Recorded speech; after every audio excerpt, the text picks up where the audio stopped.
then what if I get the husband, a car, the kids, and then I have all those things and I can't afford the car that I want? I'm getting closer to 30. Oh my gosh, scary. Age is coming, girl. Scary, scary.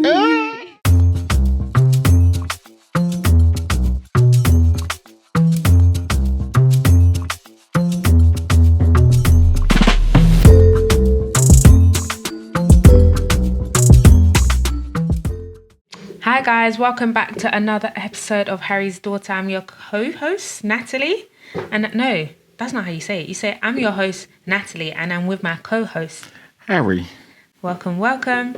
This is episode 3. And our last conversation, we were talking about some topics that you guys suggested on Instagram. And we're just going to kind of carry on that conversation and talk more about your 20s. So 20s, how it looked for you versus how it looks for me now, and whether, you know, your 20s are fundamental in setting up your life. I know some people are like, you know, 20s are the foundational, 20s, you know, sets you up for your 30s and your 40s. And some people say your 30s is the new 20s with more money, with experience. So not to put so much pressure on yourself, but like obviously you now being in your 60s, do you think that's the case? So yeah, we're just going to be talking about all things 20s, the beginning, the middle, the end, and maybe what it looks like to get to 30 as I'm getting closer to 30. Oh my gosh, scary. Age is coming, girl. Scary, scary. Don't worry, it comes us all eventually. It's not a bad thing. Once you get there, you know, the man upstairs is looking after you. So that's all good. So yeah, what was your looking now, when you think about yourself in your 20s, so maybe 27, because I'm 27, so reference point, the things you were doing at 27, do you think is very different from the things myself and your other kids did when they were in their 20s and 27? Like, what was life like for you at 27? 27 was still part of, I think actually I live life a bit more in a sense where I'll still live today, not tomorrow, because that's where I didn't really take life, the savings, I know we touched on the savings in the last episode. I didn't take the savings that serious. From 27, I was still doing the same thing of enjoying my life. This day now, obviously you're at your age, you have to take it a lot more serious than I did back then. You need to save because house prices and everything else is going through the ceiling or the roof, as they say. For me back then, it wasn't that bad. So I wasn't under the pressure that you guys are under now. It was a lot easier for me. We just lived and enjoyed. Were you still staying at home at 27? Or had you moved out? Very good question. No, I think I was out by 27. I'm trying to think now. You got me a good question. 27. No, I was out 27. I've already guys, back to properties again. I think by 27 we had I think 29 when Andre was born. I had 2 properties then. So 27. I think by 27 I had my first property. 29. And you was living by yourself, or you living with a friend? Or? I was living on myself. You know, I've lived with myself in the house that I mentioned earlier on that we paid for £20,000 back in Putney.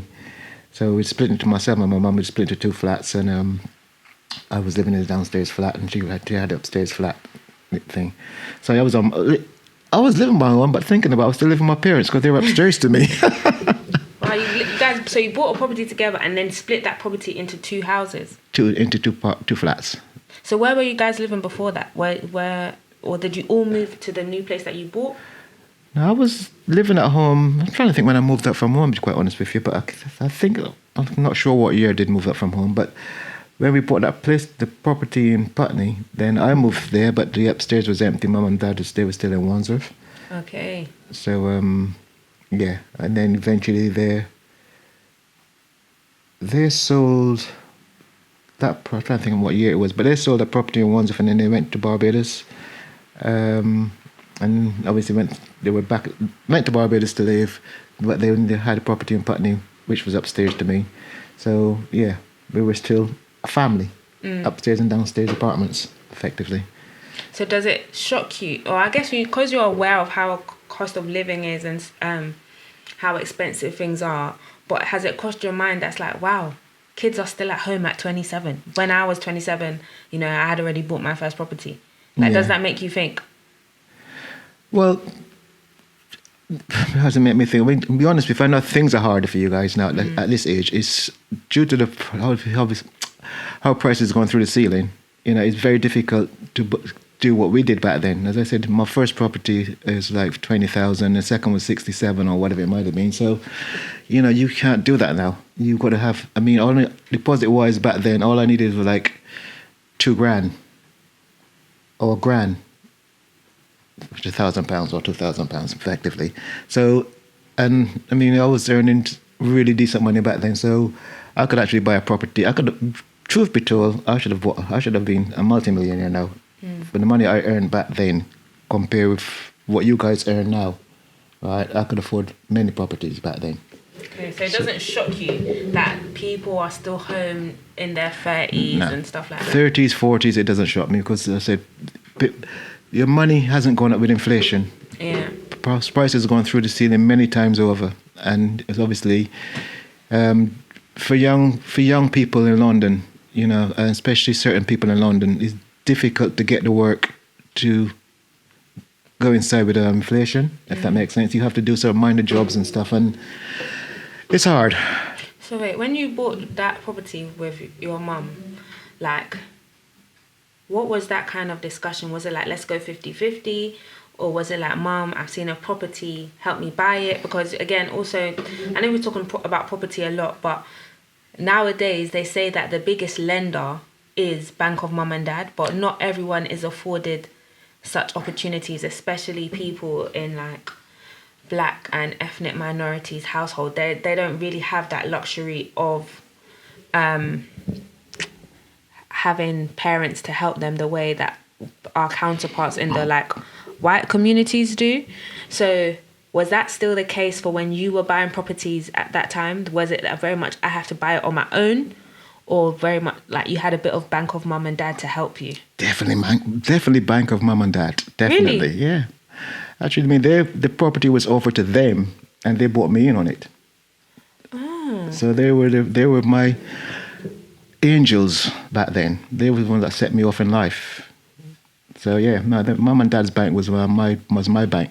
But I mean, okay, let's put this in perspective. I had the money to buy my own property if I wanted to. Yeah. But that specific property was offered to them, right? And they actually brought me in on it as such. But I could have actually bought my own property back then.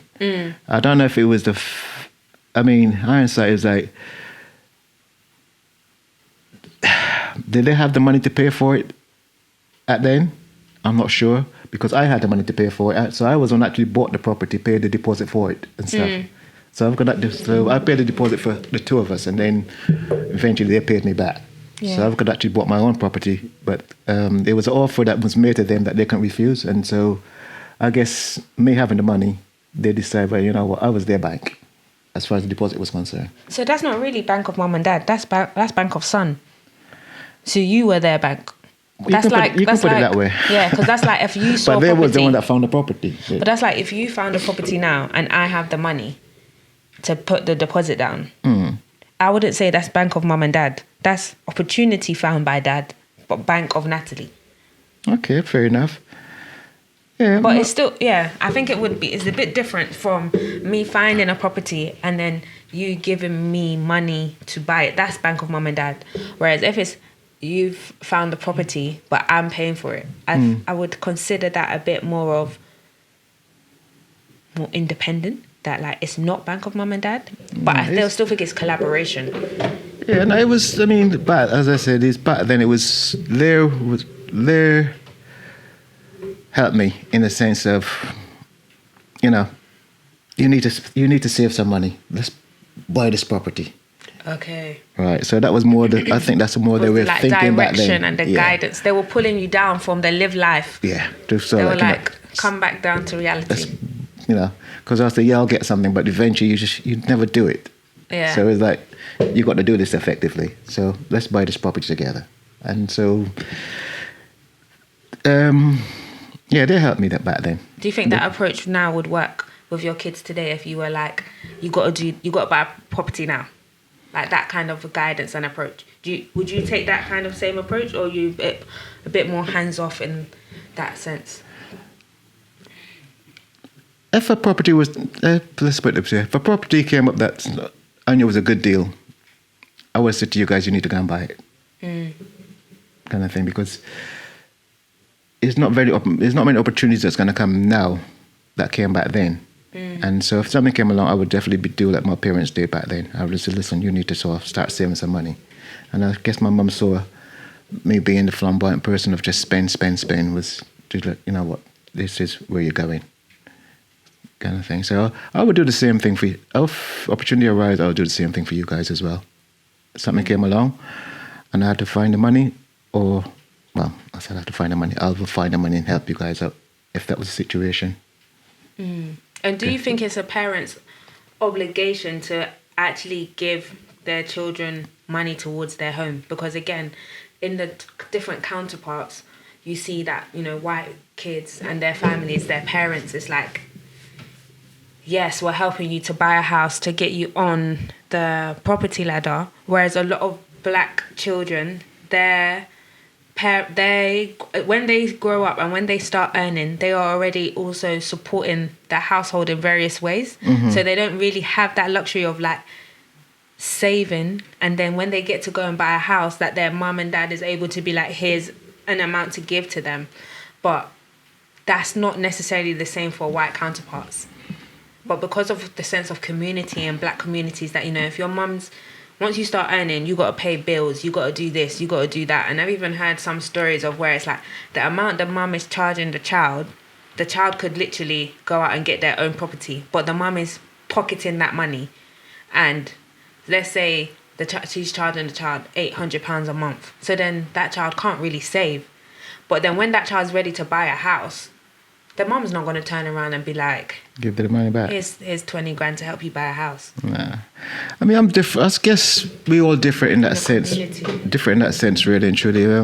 We all got different morals in life. And for me, personally speaking, as a family person, I would like my kids to go down the same line I went down. I would have given the same opportunity that my parents give me. And yeah, so I lost myself here for a second. I've got so many things going through my head. That's okay. Yeah.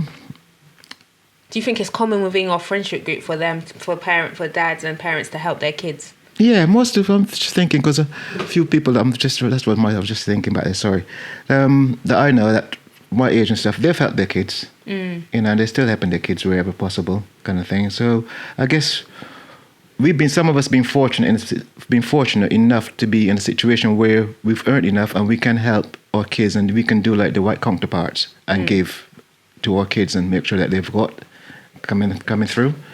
And I do understand what you're saying regarding some parents. Unfortunately, they work 2 or 3 jobs to feed the kids, to put a roof over their head and everything else. So it's very difficult for them to give. Yeah. Yes, they might be working, but they're not earning a vast amount of money, and so that creates a problem for them to be able to give back, to let the child go out there and work for themselves. Yeah. I mean, to help them out. So it's a hard one. But as I said, I've been fortunate enough to be in a situation where my parents helped me, and I've been in the decent jobs where I've earned decent money, and I'm been able to help my kids when the time comes. I'll be able to do that as well, hopefully. But my 20s, my 20s and your 20s, is different. It is harder for you guys now than it was harder for me back then. I mean, I did just to give my mum money when the week come. So like £20 when the week comes, so obviously to help with the cooking and the food and stuff. But that wasn't something that she needed. That was something that she was just trying to show me that you need to save, you need to sort of find a way in life, because Mum, she was earning decent money. Dad was earning decent. What did she do? I don't even know. Oh, now I don't know what my grandma did or Nan did. She did this. She was the one that actually got me into the field I'm in. electronics. Really? Yeah, she used to do what we used to call a wire woman. In other words, like computers back then was obviously different to now. Not women in tech. They used to Ooh, do assembly. What do you call assembly? Just to build what you call the boards for the computers or the televisions and stuff. Nan was a woman in tech, a black woman in tech. So she was good. She was a hustler back then. She did many jobs, and she was a nurse as well at times, look after people in the evenings and so on and so forth. So, she did lots of jobs. As I said, I was in television. I started off in electronic engineering.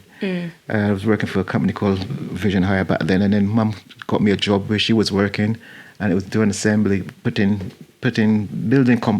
boards, computer boards and stuff, and television boards and electronic stuff together. And that's where I became, from there, into electronics eventually, or start making some decent money. And then from there, I just ventured out on my own and started doing my own thing.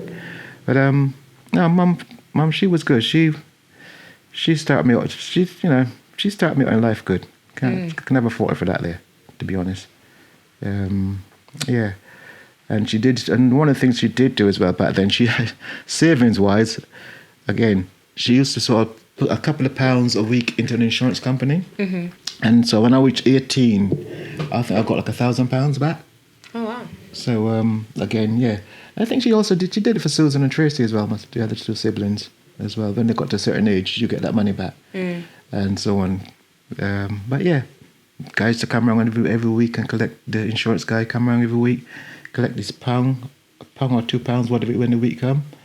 And then I got to a certain age, she handed the book to me, and then I just continued saving the pound. I mean, I did save more money than I realised, because remember I said to you earlier on in the episode before, I had £40,000 that came back? Yeah. And it was from one of those policies where I did, you just paid, you set up the standing order, the money went out, and you didn't even realise that it was going, because you didn't see it when the week come. But when the cheque came up for the 40 grand, it's like, okay, that's not bad. I need somebody to give me a cheque for 40 grand. There's 42,000. I can still see the check sitting there, 42,000, and I had to send it back. But yeah, so the days of being in my 20s, it was fun. It was hard, in the sense that I enjoyed. I think the running theme of these last two about our 20s is I've enjoyed, and you're making me feel like I need to enjoy my 20s more in comparison to how you've enjoyed your 20s. But it's different for you, guys. I think I've enjoyed it, but I think it's not the same level of enjoyment you seem to have had in yours. And just getting images of you dancing the week, like Thursday to Sunday partying. We did. And like buying your nice clothes, doing your nice things, and like even with me, like I just don't think I can do that. I'm like, is that a good use of money?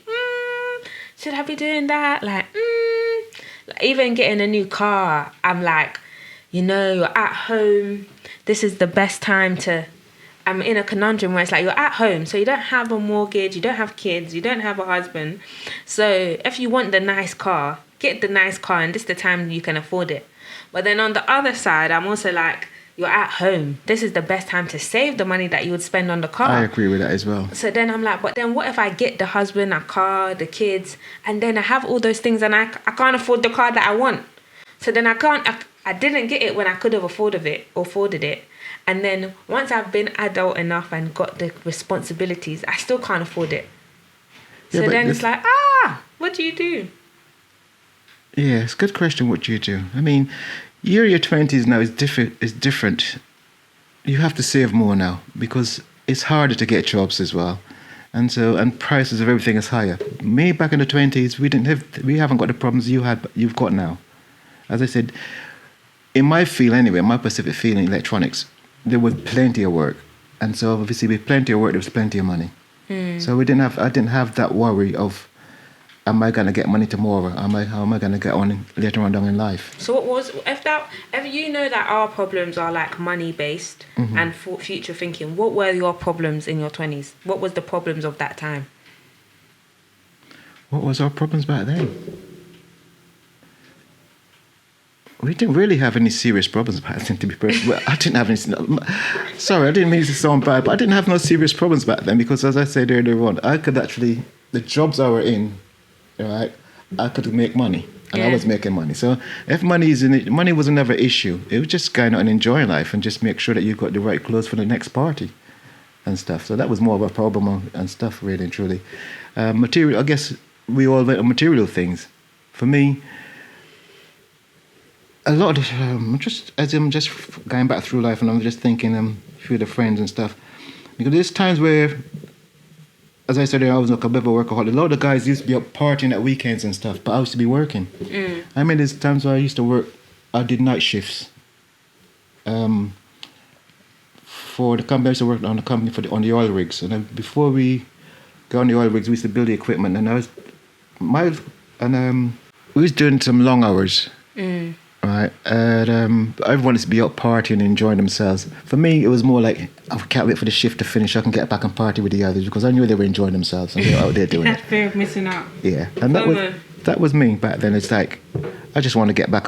When my 2 weeks on offshore was finished, I just want to get back and do what I had to do for 2 weeks off of enjoyment. So yeah, now so enjoyment is not a new concept. Living life and enjoying is not new. As people are saying, live life, enjoy. You guys have been enjoying. Yeah, we enjoy. I mean, the group of people that I was with back then, we didn't have it too bad. Let's put it that way. But I know others that had it hard. You know, we were the fortunate ones. So it's not everyone. What I'm saying now is it didn't apply to everyone. Yeah. You know, there's obviously some were fortunate, some were unfortunate, and we were the fortunate ones. You know, and so we enjoyed and kind of thing. So. I mean, it's hard. It's very hard for you guys now, going forward. You know, there's all the technology and everything else. Like before, back then, you could do certain things and get away with it. Now everything is online. Everything is there. You can't hide from it. You can't hide anything. You can't do anything without people knowing. You know, careful what I say. Get myself in trouble. Yeah. But no, when I say get myself in trouble, you know, it's like, you know, you could have 2 or 3 girlfriends and no one would know about it. All of a sudden now you got social media, everything is there, so you have to be careful. You can't hide anymore. So you get caught easy. So life was fun back then. You didn't have to worry about the things you guys have to worry about now. You know, so for me, the 20s was a fun time.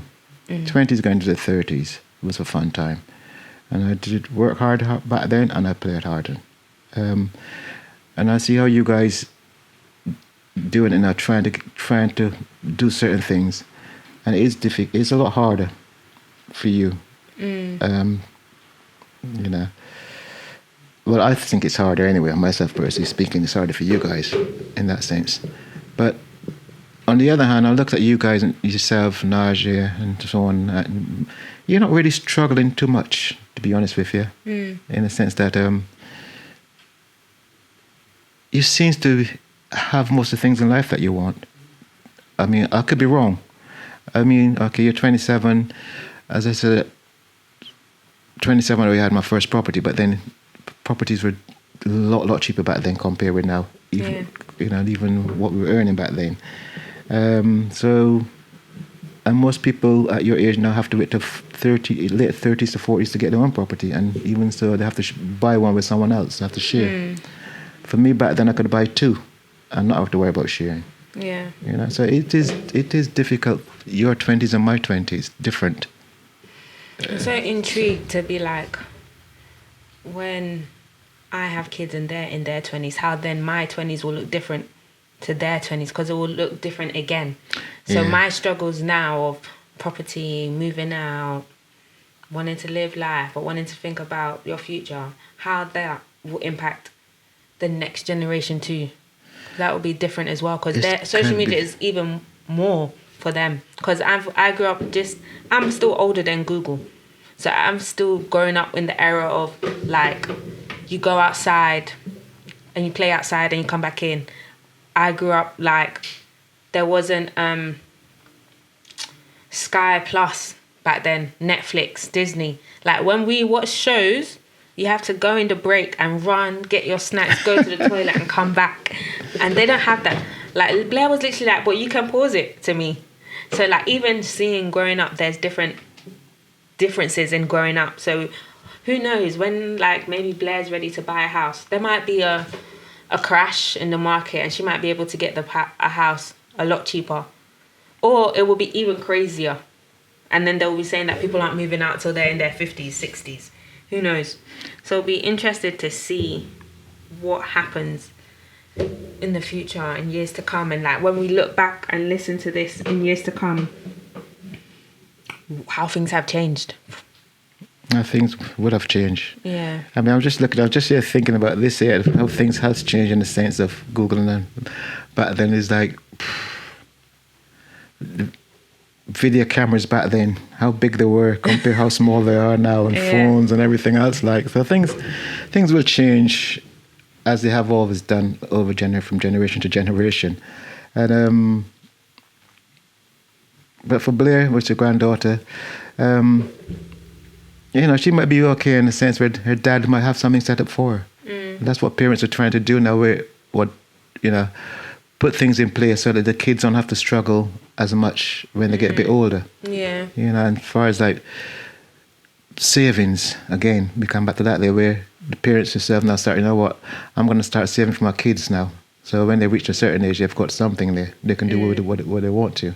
Hopefully be enough to help them go forward towards a property. Yeah. Kind of thing. So it's going to be hard for the youngsters. I mean, you yourself might, I don't know how long before you get your first property.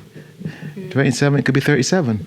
We don't really know. But on the other, we just have to wait and see. But unfortunately, house prices are not coming down. Yeah. And so interest is going up. And it's not a good thing going forward for the youngsters, really and truly. Yeah, because it makes me even think, do I want to buy a house? I mean, but the thing about houses is part of that thing of, what's the word? Where you're born, you go through certain steps in life. Oh, like a milestone. Yeah, milestone. That's the word. Where you go through school, you get your driving license, you get your degree or whatever it might be, and so on. And then you start looking at family and then a house as well. So it is part of that milestone of. It's a milestone, but I'm also like, all of this money, and if something is wrong, I have to also pay for it to be fixed.